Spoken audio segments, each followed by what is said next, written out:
যতক্ষণ না তাঁরা ফোন পাচ্ছেন যে পর্যন্ত কাজ হয়েছে সেই পর্যন্ত হবে, তাতে ইনসেন্টিভ বন্ধ হয় হবে, তবু ঢাল নেই তরোয়াল নেই নিধিরাম সর্দার হয়ে অন্যায় অত্যাচার মেনে নেওয়া যাবে না, এমনও বলা হয়েছে অঙ্গনওয়াড়ি কর্মী ও সহায়িকাদের বিক্ষোভের কর্মসূচিতে। আমাদের যে পর্যন্ত কাজ হয়েছে ওই পর্যন্তই হবে। হ্যাঁ, এর বেশি আর একটা কাজ যাতে না মরে। হ্যাঁ, আমাদের লড়াইটা চলতে হবে। আমাদের এইভাবে মানে কত করে আমাদের ফোনে কাজ করিয়ে নিয়ে আমাদের প্রত্যেকেরই ফোন খারাপ হয়ে গেছে।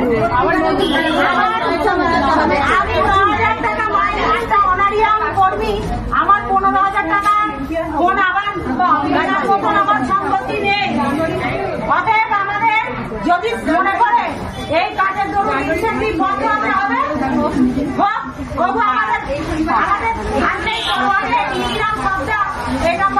অত্যাচার মেনে নেওয়া যাবে। আমরা ফোন দিই, আমরা কাজ করবো। এই ফোন দেওয়া না হলে কেওয়াইসির কাজ করা হবে না বলেও জানানো হয়েছে।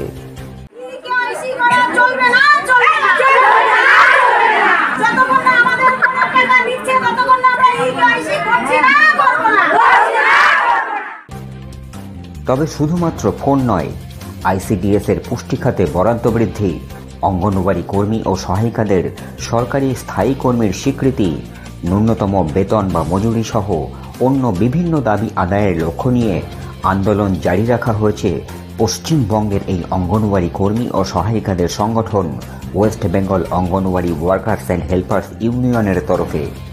শ্রমিক সংগঠন এআইইউটিউসি সহ 10টি কেন্দ্রীয় ট্রেড ইউনিয়ন এবং ফেডারেশন সমূহের আহ্বানে গত 9 জুলাই সারা ভারত সাধারণ ধর্মঘটের কর্মসূচি নেওয়া হয়েছিল।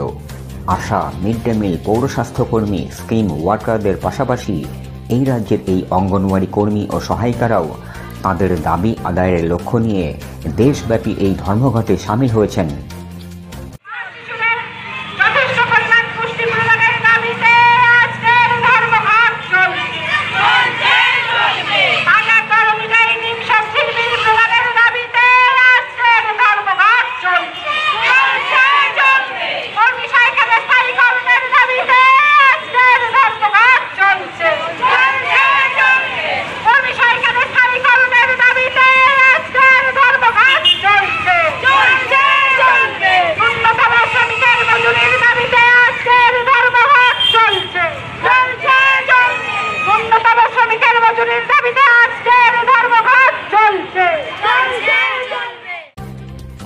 শুধুমাত্র গত 9 জুলাইয়ের এই ধর্মঘট নয়, দাবি আদায়ের লক্ষ্য নিয়ে 15 জুলাই কলকাতার রাজপথে বিক্ষোভ মিছিল ও ডেপুটেশনের কর্মসূচিও নেওয়া হয়েছে এই অঙ্গনওয়াড়ি কর্মী ও সহায়িকাদের সংগঠন West Bengal anganwadi workers and helpers ইউনিয়নের আহ্বানে।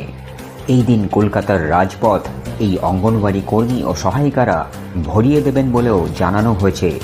এই অবস্থায় একদিকে দেশ জুড়ে সাধারণ ধর্মঘট, অন্যদিকে কলকাতায় এই রাজপথ ভরিয়ে দেওয়ার কর্মসূচি। এই দুই কর্মসূচি সফল করে তোলার লক্ষ্য নিয়ে অনেক আগে থেকেই এই রাজ্যের বিভিন্ন প্রান্তে কর্মসূচি নেওয়া হয়েছে West Bengal anganwadi workers and helpers ইউনিয়নের উদ্যোগে।